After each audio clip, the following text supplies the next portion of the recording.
Hi friends, welcome to our new channel engineers lesson. हम लोग यहाँ पे सीखेंगे बीटेक की जितने भी सब्जेक्ट्स है, basically electronics engineering, communication engineering and electrical engineering. ये तीनों डिपार्टमेंट के मेन जो सब्जेक्ट्स है वो हर एक सब्जेक्ट को हम लोग यहाँ पे डिस्कस करेंगे चैप्टर वाइज। सो एक एक सब्जेक्ट को आप लोग देखिए और मेरा रिक्वेस्ट है कि अगर आपको ये हर एक चैप्टर देखने के बाद अगर अच्छा लगे तो इसको लाइक और शेयर जरूर करिए और इसके साथ इसको सब्सक्राइब भी करिए और बेल नोटिफिकेशन आइकन को प्रेस कर दीजिए ताकि हमारे जो भी नए लेसन आएंगे तो आपके पास उसका नोटिफिकेशन जाएगा और आप लोग इसको पढ़ सकते हो। तो बीटेक में एक मेन स्ट्रीम है इलेक्ट्रॉनिक्स एंड कम्युनिकेशन इंजीनियरिंग। आप लोग को पता है, इसको बोलते हैं हम लोग ईसीई।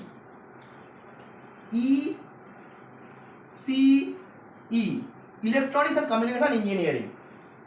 कोई कोई यूनिवर्सिटी में इसको ईटीई बोलते हैं, जिसको बोलता है इलेक्ट्रॉनिक्स एंड टेलीकम्युनिकेशन इंजीनियरिंग। तो दोनों करीब करीब एक ही है, बस एक दो पेपर का तब्दीली होती है उसमें।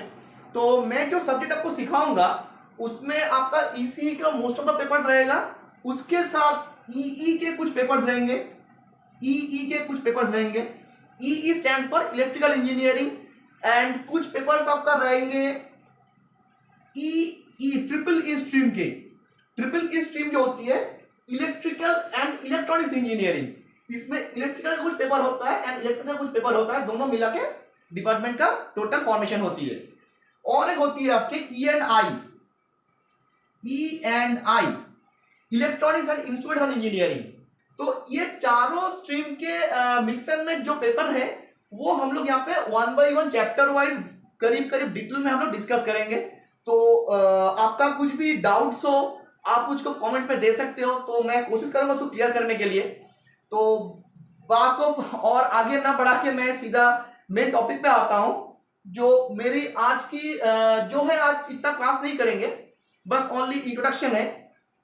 तो इसी के बहुत सारे पेपर्स होती है, आपको पता है, जैसे कि सर्किट थ्योरी हो गई, मेन जो पेपर होती है सर्किट थ्योरी हो गई, सिग्नल सिस्टम्स हो गया, फिर हो गया आपका सॉलिड स्टेट डिवाइस, फिर analog electronics, digital electronics, communication engineering. Communication engineering के अंदर आपका रहता है analog communication and digital communication both. Then control systems, electromagnetic theory, microprocessor and microwaves, antenna, satellite communications and all those paper, control system, all this papers. So ये सारे paper मैंने जो बताया ये मेन पेपर्स है। इसके साथ साथ जो माइनस पेपर्स जो है वो बाद में हम लोग डिस्कस करेंगे। तो ये main papers all are the important papers, because all ये जो पेपर्स है ना, ये आपका बीटेक में तो आपका सेमेस्टर में मतलब जरूरत पड़ेगा ही। इसके साथ जो स्टूडेंट्स आप लोग गेट या इंजीनियरिंग सर्विस के लिए ट्राई करोगे आफ्टर पासिंग 8th सेमेस्टर, और you will try for any PSU exams, all this papers will be included in the syllabus. So आपको ये सारे पेपर्स मैंने जो बताया, ये सारे पेपर्स आपको थोड़ी कॉन्सेप्ट वाइज जानना जरूरी होती है। तो we will start from circuit theory, very basic paper, circuit theory. Circuit theory, ये जो पेपर है मैं पहले आपको बताया कि आज हम लोग इतना ज्यादा पढ़ाई नहीं करेंगे, पहले दिन इंट्रोडक्शन का रहता है। ये जो पेपर होती है इसमें कौन से चैप्टर पढ़ाया जाएगा आपको, वही मैं आपको बता दूंगा बस आज। तो इसमें पहला चैप्टर होती है डीसी नेटवर्क, दूसरा चैप्टर आपका आएगा theorem, very important chapter theorem. तीसरी चैप्टर आएगी आपकी ट्रांजिएंट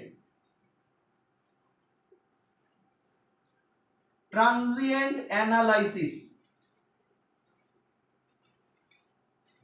चौथा आएगा आपका Laplace transform.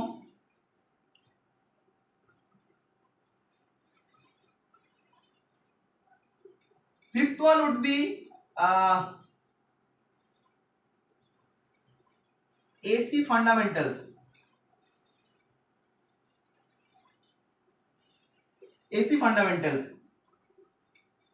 Sixth one would be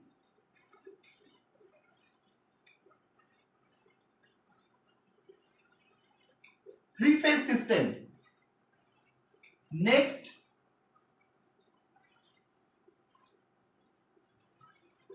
2 port network. Next, 8 resonance.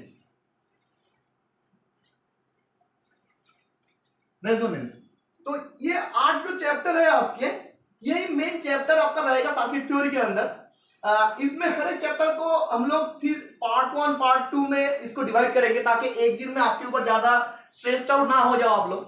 तो हर एक चैप्टर में हम लोग डिस्कस करेंगे, इसका बारीकी से डिस्कस करेंगे जो इसमें क्या थ्योरी होती है, और इसके साथ इसका जो प्रॉब्लम सॉल्विंग जो पार्ट है, MCQ and long type questions. Long type questions main आपका आता है सेमेस्टर में, एंड देन आपका आईएएस में थोड़ी बहुत आता है, क्योंकि आईएएस का जो सेकंड सेक्शन जो होती है, सेकंड जो जिसको बोलते हैं आपका मेन पेपर, आईएएस का 2 सेक्शन होती है, एक है एमसीक्यू टाइप, उसमें उसके बाद आपका आता है मेन टाइप, आईएएस मेन। तो आईएएस मेन में आपका डिस्क्रिप्टिव क्वेश्चंस रहता है, और आपका सेमेस्टर में भी रहता है। ये होगी आपका डिस्क्रिप्टिव क्वेश्चंस जो आप लोग डिस्कस करेंगे, और उसके साथ जितने भी एमसीक्यू टाइप के क्वेश्चंस है आपका गेट में रहेगा, कोई पीएसयू एग्जाम्स में रहेगा जो एमसीक्यू टाइप की होती है, तो वो सारे हम लोग चैप्टर वाइज डिस्कस करेंगे यहाँ पे। तो पहले हम लोग हर लेसन में हम लोग एक एक चैप्टर को पार्ट 1 पार्ट 2 में डिवाइड करेंगे, उसको थ्योरी देखेंगे कि उसका थ्योरी कैसा, उसका कॉन्सेप्ट क्या है, उसका थ्योरी क्या है, एंड देन उसका कुछ प्रॉब्लम मैं आपको डिस्कस कर दूंगा यहाँ पे। तो पहला डीसी नेटवर्क। तो बात है सर्किट थ्योरी किसको बोलते हैं, व्हाट इज सर्किट थ्योरी। देखो ये सर्किट थ्योरी जो पेपर है, ये आपका चारों स्ट्रीम में कंपलसरी पेपर है। ईसी में भी रहता है, ईई में भी रहता है, ट्रिपल में भी रहता है, और ईएनआई में रहता है। It's a very important paper and very common paper. मैं और भी जरा बता दूं इसके ऊपर, बस आप इंट्रोडक्शन में ही हूं, जरा कुछ एक्स्ट्रा मतलब चैप्टर में नहीं जाऊंगा मैं आज, बस इंट्रोडक्शन बता रहा हूं आपको। ये सर्किट थ्योरी पेपर में गेट के लिए 9 to 10 marks on each year on an average, GATE पे सर्किट थ्योरी से क्वेश्चंस आता है, 9 to 10 marks on an average रहता है। तो it is very scoring subject. क्यों स्कोरिंग सब्जेक्ट? आपका सेमेस्टर में आप लोग देखोगे, these all the papers, from all these papers you will have only numerical problems, no descriptive questions। तो उसमें क्या होता है, उसमें सुविधा क्या होती है, आप अगर उसका प्रॉब्लम सही करो आपको टोटल मार्क्स मिलेगा, बट अगर आपका गलती हो गई प्रॉब्लम सॉल्विंग में तो एग्जामिनर आपको पूरा उसको स्ट्राइक आउट करके 0 भी दे सकता है। तो इसका मतलब यही है, अगर आप तो चीज को ठीक से समझो, it is a very high scoring subject because this is only problem solving subject. आप सेमेस्टर में देखोगे जितना भी आपको यहाँ से एक क्वेश्चंस आएगा, maximum questions will be related to your problem solving, not a descriptive questions. तो इसलिए इसका कॉन्सेप्ट जानना बहुत जरूरी है। तो ये कॉन्सेप्ट अगर हो गई, आपका क्लियर हो गई, तो उसके बाद मैं क्वेश्चन ऐसा डिस्कस करा दूंगा ना, तो आपको ये सारे प्रॉब्लम सॉल्विंग का ठीक से याद आ जाएगा कैसे करना, इसको बनाना होता है। तो बस आज इतना दूरी छोड़ता हूं, नेक्स्ट दिन हम लोग शुरू करेंगे डीसी नेटवर्क से। ये मैं आपको एक तो इजी तरह से समझा दूंगा, डीसी नेटवर्क का हर एक चैप्टर को इसी तरह से समझा दूंगा आपको, कोई मतलब इसका टफ नहीं लगेगा, मेरे को उम्मीद है कि आपको टफ नहीं लगेगा।